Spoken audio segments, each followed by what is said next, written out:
A fines de los años 30 en la Ciudad de México, periódicos informaban sobre una descuartizadora de niños. Era partera que practicaba abortos clandestinos a la clase alta y política de aquella época. Felicitas Sánchez Aguillón, o Sánchez Neira, nació en Cerro Azul, Veracruz, en la década de 1890. Tuvo una infancia tormentosa al haber sido rechazada y maltratada por su madre, causándole un rechazo patológico hacia la maternidad y todo lo relacionado con esta. En la década de 1900 estudió enfermería y trabajó como partera en su estado natal. Contrajo matrimonio con Carlos Conde, un hombre de carácter sumiso con quien tuvo 2 hijas gemelas a quienes vendió, y ante el arrepentimiento de su esposo, el matrimonio colapsó. En la década de 1910 se mudó a la Ciudad de México. Vivió en la calle Salamanca número 9, departamento 3, Colonia Roma, donde continuó su labor como partera.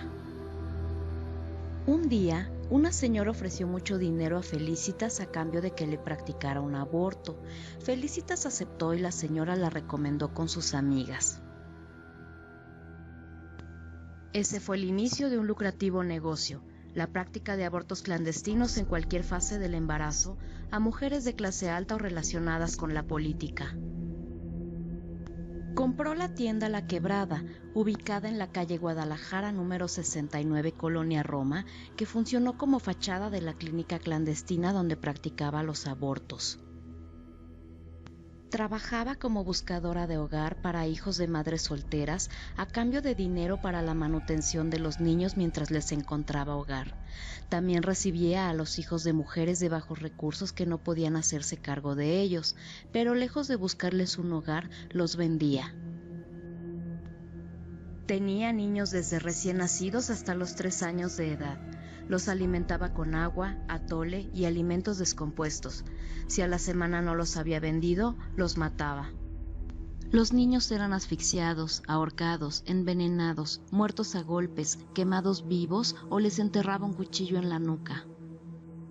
Ya muertos los descuartizaba. A los más pequeños los echaba al excusado o los quemaba en su boiler.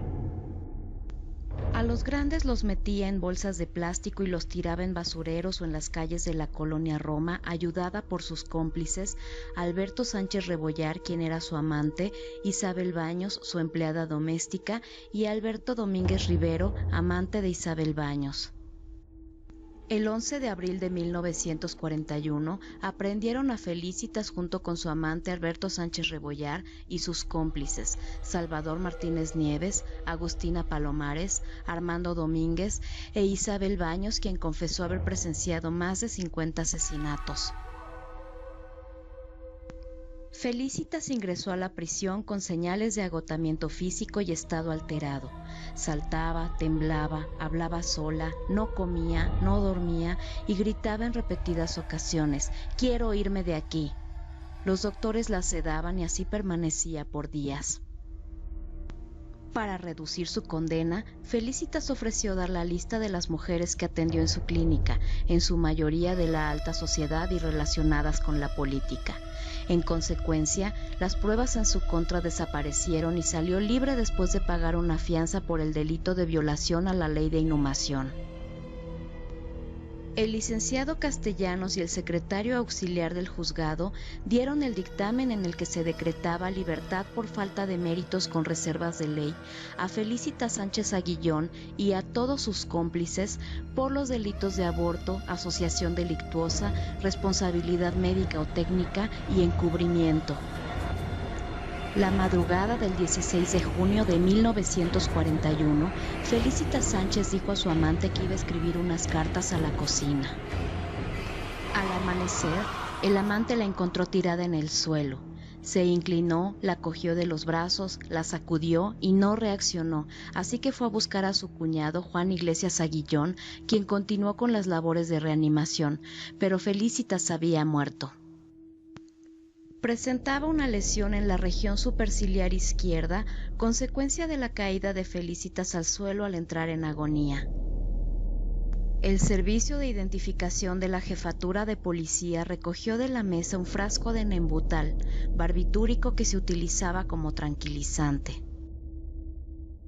La policía encontró 3 cartas. La carta para su amante decía: Beto, dirás al licenciado que el traspaso no se efectuó, que el que verdaderamente iba a traspasar se llama Ponce, que el dueño de la casa ya le había hecho contratos porque a él lo engañaron diciendo que yo decía: Adiós, Beto. La carta dirigida al licenciado Enríquez decía: Yo no le firmé a usted el traspaso, pues usted sabe que no son de mi propiedad. Yo le hubiera pagado la cantidad que hubiera fijado sin que me viniera a saquear. Yo creo que la acusación que quería usted hacerme por medio de la prensa por difamación se le debe hacer a usted, porque usted era el que daba informaciones para hacer grande una cosa que no tenía caso.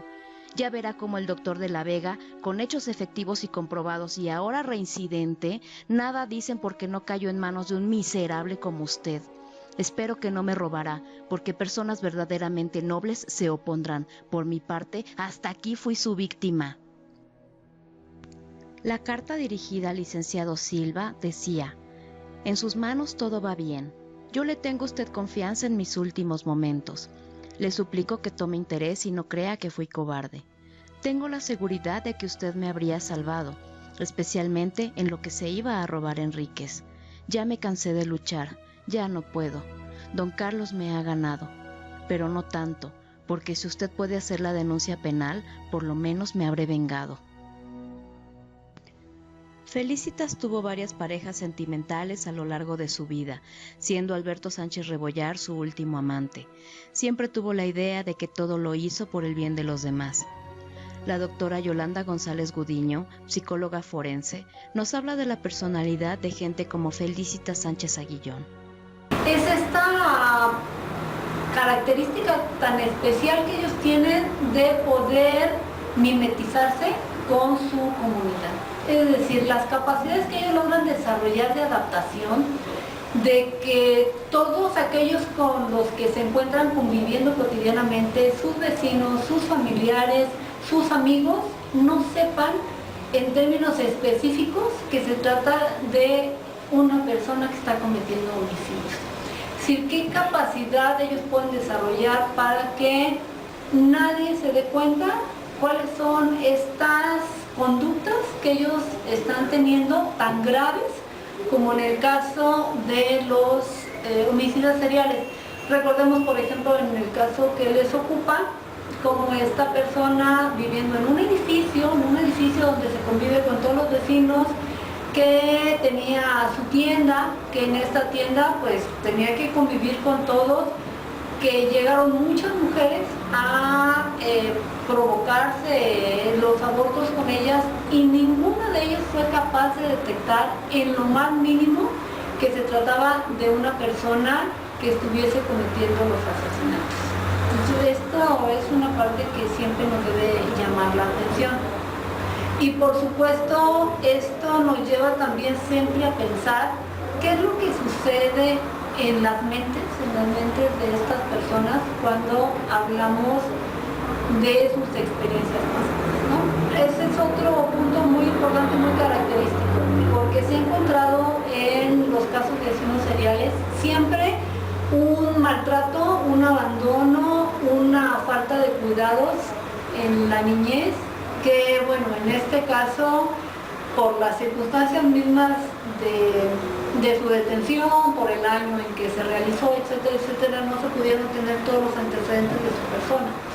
Pero sabemos que siempre que buscamos antecedentes en la niñez de los asesinos seriales, encontramos ahí algo que los tuvo con carencias afectivas bastante significativas.